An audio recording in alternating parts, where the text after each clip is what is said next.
Assalamualaikum students, how are you all? I'm your teacher Miss Vishra and today is your fourth lesson of Science chapter 1. Our today's topic is human teeth. ये chapter keeping healthy living thing के बारे में है। तो इसी का एक topic है ह्यूमन टीथ यानी हमारे इंसानों के दांत। A new born baby does not have teeth, what type of food can a new baby eat. एक आपको पता है कि न्यू बॉर्न बेबी छोटा सा बेबी होता है, he does not have teeth, उसके दांत नहीं होते, बट वो कैसे खाना खाए। ठीक है, तो क्या होता है, unlike a new born baby you have teeth that help you to cut and chew solid food. तो एक छोटा बच्चा क्योंकि उसके दांत नहीं होते तो उसको इस तरह का लिक्विड खाना खिलाना पड़ता है ताकि जिसमें उसको चबाने की ज़रूरत ना हो, च्यू करने की ज़रूरत ना पड़े। बट जस्ट लाइक यू, आप लोग आपकी एज के जो बच्चे होते हैं उनके टीथ होते हैं जिसको हम यूज़ करते हैं च्यू करने के लिए एंड कट करने के लिए, cut and chew solid food. Okay, so you do not have to eat liquid food all the time. ये सॉलिड फूड जब हम खाते हैं तो उसको हम पहले अपने दांतों से कट करके और फिर चबा के उसको छोटे छोटे पीसेस में कन्वर्ट करते हैं ताकि वो इजीली हमारे पेट में चले जाए। हम हर वक्त कोई भी लिक्विड चीज़ नहीं खाते, हम सॉलिड फूड भी खाते हैं। Okay, just like new born baby को हमेशा हमेशा लिक्विड चीज़ ही देनी पड़ती है ताकि उसको चबाने की ज़रूरत ना पड़े क्योंकि उसके दांत नहीं होते। ओके,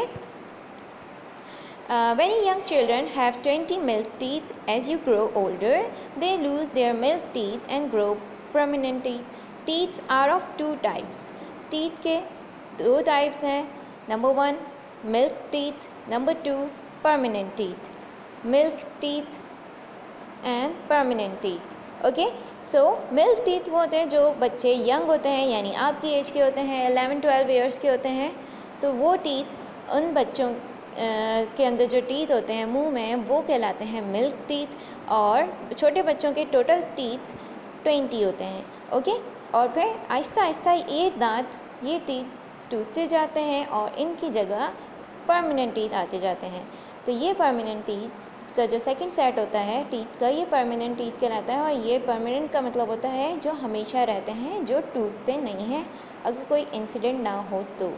ठीक है, जैसे छोटे बच्चों के जो टीथ आते हैं वो एक वक्त में एक एज के बाद आके टूटना शुरू हो जाते हैं क्योंकि वो मिल्क टीथ होते हैं। उसके बाद न्यू टीथ ग्रो होते हैं, वो कहलाते हैं परमानेंट टीथ। ओके, तो आज आपको देखना है अपने मिरर में और अपने टीथ को काउंट करना है कि आपके 20 टीथ आ गए हैं या कुछ टूट गए हैं। हो सकता है कुछ बच्चों के टूट गए हों और इसकी जगह परमानेंट टीथ आना शुरू हो गए हों। ओके, सो ये आज आपका एक्टिविटी है कि आपको अपने मिरर के सामने खड़े होकर अपनी टीथ को काउंट करना है। Now let us further learn about the detail of types of teeth we have in our mouth. The diagram below shows the full set of adult teeth. अच्छा, पहले तो हमने पढ़ा छोटे बच्चों में टीथ 20 होते हैं। अब ये जो आपको डायग्राम नज़र आ रही है ये डायग्राम है एक एडल्ट टीथ की, यानी जो एक ग्रोन अप मैन होता है, जो बड़ा हो चुका होता है, एक बड़ा इंसान होता है, उसके टीथ कितने होते हैं। उसके टीथ होते हैं 32। बच्चों के टीथ होते हैं 20 एंड बड़ों के टीथ होते हैं यानी एडल्ट के टीथ होते हैं 32। तो उसमें भी सारे एक ही तरह के टीथ नहीं होते। ओके, इसके डिफरेंट पार्ट्स हैं, 4 डिफरेंट टाइप्स ऑफ टीथ हैं जो कि हमारे माउथ में मौजूद होते हैं, उनके बारे में हम फर्दर पढ़ेंगे। So look at the picture here, the front teeth जो आगे के 4 टीथ होते हैं ऊपर भी और नीचे भी, they are called incisors and the pointed teeth which are shown here, जो हमारे 4 टीथ के बिल्कुल बराबर में 4 pointed teeth होते हैं वो कहलाते हैं canines. They are called canine. Okay, ये ऊपर भी मौजूद होते हैं और नीचे भी मौजूद होते हैं, 2 ऊपर and 2 are below. Then right before canine we have premolars. Premolars वो होते हैं जिसको हम बोलते हैं उर्दू में दाढ़। ओके, तो यहाँ पे ये 2 इस तरफ, 2 इस तरफ, 2 इस तरफ और 2 इस तरफ, they are premolars, and the last 2 ones are called molars। और ये molars बच्चों के अंदर नहीं होते, क्योंकि बच्चों के टीथ की जो टोटल तादाद है वो 20 है। Okay, so there are 4 different types of teeth: incisors, canine, premolar and molars. ऊपर भी सेम होते हैं और नीचे भी सेम होते हैं। ओके, सो ऊपर जो टीथ की काउंटिंग होती है वो 16 होते हैं और नीचे भी 16 होते हैं, और सारे टीथ अगर हम एक साथ मिला लें, सबको काउंट करें, तो वो 32 बन जाते हैं। एक एडल्ट माउथ के अंदर 32 टीथ होते हैं। ओके, अब इनके कुछ टाइप्स यानी काम देखते हैं कि कौन सा टीथ क्या काम करता है। Number 1 is incisor. Incisor are use to cut the food. कोई भी चीज़ हम खाते हैं या बाइट लेते हैं तो उसको हम आगे के फ्रंट टीथ से यानी इंसीजर से कट करते हैं। तो ये टीथ कटिंग करने के काम आते हैं। किस लिए काम आते हैं? Cut the food, they are use to cut the food. Number 2 is canines. Incisors के बिल्कुल बराबर में जो हमें पॉइंटेड टीथ नज़र आ रहे होते हैं, they are canines are use for gripping and tearing the food.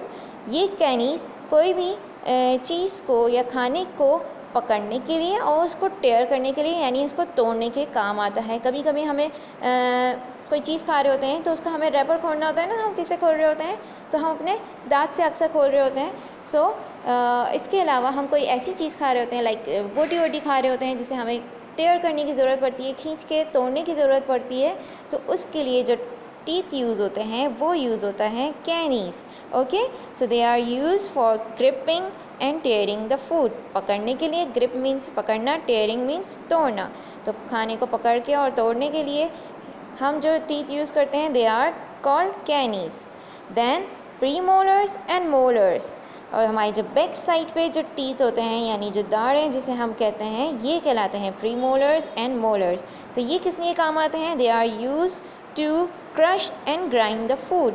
ये खाने को क्रश करने के लिए यानी मज़ीद छोटे छोटे पीसेस में करने के लिए, और ग्राइंड द फूड यानी मज़ीद छोटे छोटे टुकड़ों में खाने को छोटे छोटे टुकड़ों में मज़ीद पीसने के काम आते हैं ये वाले teeth. Okay, so incisors are use to cut the food, canines are use to grip and tear the food, and premolars and molars are use to crush and grind the food. ये आपको picture नज़र आ रही है। These are the pictures of 3 different types of food. Molars और premolars तकरीबन same ही होते हैं। Okay, keeping our teeth clean. अब आपको पता है कि हम लोग मुंह से खाना खाते हैं, टीथ में हमारा छोटे छोटे पीसेस रह जाते हैं, तो उनको क्लीन करना बहुत ज़रूरी है हेल्दी लिविंग के लिए। ओके, तो आज हम पढ़ेंगे किस तरह हम क्लीन कर सकते हैं। Have you ever had a tooth एक और बीन टू डेंटिस्ट? कभी आप लोगों को कभी दांत में दर्द हुआ है? वो इसी वजह से हुआ है क्योंकि हम जब खाना बहुत सारा खाते हैं, बहुत सारी मीठी चीज़ें खाते हैं, कोल्ड ड्रिंक्स पीते हैं, तो उससे क्या होता है कि वो हमारे दांतों के लिए नुकसान होते हैं, और उसके लिए जब हम उसकी सफाई नहीं करते तो उसमें दर्द होना शुरू हो जाता है, और कभी कभी उसमें टूथ डिके भी हो जाता है, जिसे हम कहते हैं कीड़ा लगना। Okay, okay students, so when we eat sugary food and drink soft drinks, so they stuck between our teeth, and if we do not clean our teeth before going bed, a soft sticky layer appeared on our teeth. हमारे दांतों पे एक sticky soft सी sticky सी एक layer बनना शुरू हो जाती है येलो कलर की, जैसे आपको पिक्चर में नज़र आ रहा है, and this is called plaque. और ये प्लाक हमारे टीथ को ख़राब करना शुरू कर देता है, अंदर से सड़ाना शुरू कर देता है। ओके, सो इसी की वजह से टूथ डिके होता है और गम डिजीज़ होते हैं। टूथ डिके भी बोलते हैं दांतों का झड़ना आहिस्ता आहिस्ता, जिसे हम कहते हैं कि इसमें कीड़ा लग गया है, फिर हमें उसमें दर्द भी होता है, कुछ खाया नहीं जाता, और फिर हमें डॉक्टर डेंटिस्ट के पास जाना पड़ता है। So it is very necessary to clean our teeth. There are some ways to keep our teeth clean. कुछ तरीके हैं, कुछ वेज़ हैं जिसे हमें फॉलो करना चाहिए, अपनी रूटीन बनाना चाहिए अपने टीथ को क्लीन करने के लिए। Brush your teeth with a tooth brush and tooth paste. Toothbrush और टूथपेस्ट के साथ हमें अपने दांतों को क्लीन करना चाहिए बिफोर गोइंग टू बेड, सोने जाने से पहले। ओके, एंड इसके अलावा कुछ भी हम खाते हैं, कुछ मीठी चीज़ खाते हैं या कोल्ड ड्रिंक्स वगैरह पीते हैं, तो इसके बाद भी हमें फ़ौरन ब्रश कर देना चाहिए। Brush your teeth at least twice a day, once in the morning and once before going to bed. कम से कम हमें 2 बार टीथ को क्लीन ज़रूर करना चाहिए, ब्रश करना चाहिए विथ टूथपेस्ट एंड टूथब्रश। एक सुबह के वक्त करते हैं जैसे हम सो के उठें, and the other time is before going to bed. If you can brush your teeth after every meal, अगर पॉसिबल हो तो हर खाने के बाद हमें टीथ को ब्रश करना चाहिए, but if it is not possible so at least rinse your mouth with water after eating और ड्रिंकिंग फूड। तो हमें क्या करना चाहिए, अगर हम हर खाने के बाद ब्रश नहीं कर सकते तो कम से कम हमें 2 बार ज़रूर ब्रश करना चाहिए, एक सुबह और एक रात। और बीच में हम जो भी कुछ खा रहे हैं तो हर खाने के बाद हमें कम से कम वाटर से इसको रिंस ज़रूर कर लेना चाहिए, यानी कुल्ली वगैरह करके साफ़ कर लेना चाहिए, ताकि वो फूड पार्टिकल्स या वो शुगरी मटेरियल हमारे दांतों पे ना लगा रहे, और उससे अगर वो रखा रह जाएगा तो उससे प्लाक बनना शुरू हो जाएंगे और हमारे दांतों में टूथ डिके शुरू हो जाएगा, यानी कीड़ा लगना शुरू हो जाएगा। Visit a dentist twice a year to have your teeth check, हमें साल में 1 या 2 बार ज़रूर अपने डेंटिस्ट को टीथ दिखाने चाहिए। If we are having some trouble or some pain, so we should visit a dentist. Do not take too much sugary drinks or food in rich carbohydrates. हमें बहुत ज़्यादा मीठी चीज़ें नहीं खानी चाहिए, कोल्ड ड्रिंक्स वगैरह नहीं पीने चाहिए। ये सारी चीज़ें हमारे हमारी टीथ को बहुत ज़्यादा ख़राब कर देते हैं। Okay, so there are some ways to brush your teeth as well. ये कुछ आपको तरीके बताए गए हैं कि हमें ब्रश भी करना है तो किस तरीके से साफ़ करना है। Brush the outer surface of your upper teeth followed bye a lower surface. Lower teeth, आपको आगे की तरफ जो टीथ होते हैं उनको इस तरह अप एंड डाउन ब्रश करना है, and then brush your inner surface of your upper teeth followed by your lower teeth. हमारे दांतों की जो इनर साइड होती है, जो हमें नज़र नहीं आ रही होती है, उसको भी ब्रश से अच्छी तरह साफ़ करना पड़ता है, ताकि बाहर से भी साफ़ हो जाए और अंदर से भी साफ़ हो जाए। Then brush the chewing surface of your upper teeth and followed by your lower teeth। और जो जहाँ से हम चबाते हैं, मज़ीद ग्राइंड करते हैं अपने फूड को, अंदर की तरफ जो टीथ होते हैं उनको भी अच्छी तरह क्लीन आउट करना चाहिए, ताकि हर जगह से छोटे छोटे पार्टिकल्स रिमूव हो जाएं और हमारा मुंह बिल्कुल क्लीन हो जाए, वहाँ पे कुछ भी ना रहे। ओके, और हमें अपने ब्रश को एवरी 3 मंथ्स बाद चेंज करना चाहिए। Okay, do not share toothbrush, और अपना ब्रश किसी के साथ शेयर नहीं करना चाहिए। And change your toothbrush after 3 or 4 months और when it has worn out। अगर वो टूट गया या ख़राब होना शुरू हो गया, इसका ब्रश के ब्रिस्टल्स ख़राब होना शुरू हो गए, तो आपको फ़ौरन टूथब्रश चेंज करना चाहिए और उसको नया ख़रीद लेना चाहिए। Okay student, this is your today's lecture. I hope you will understand today's topic, and then you will follow these habits to clean your teeth. Okay, goodbye.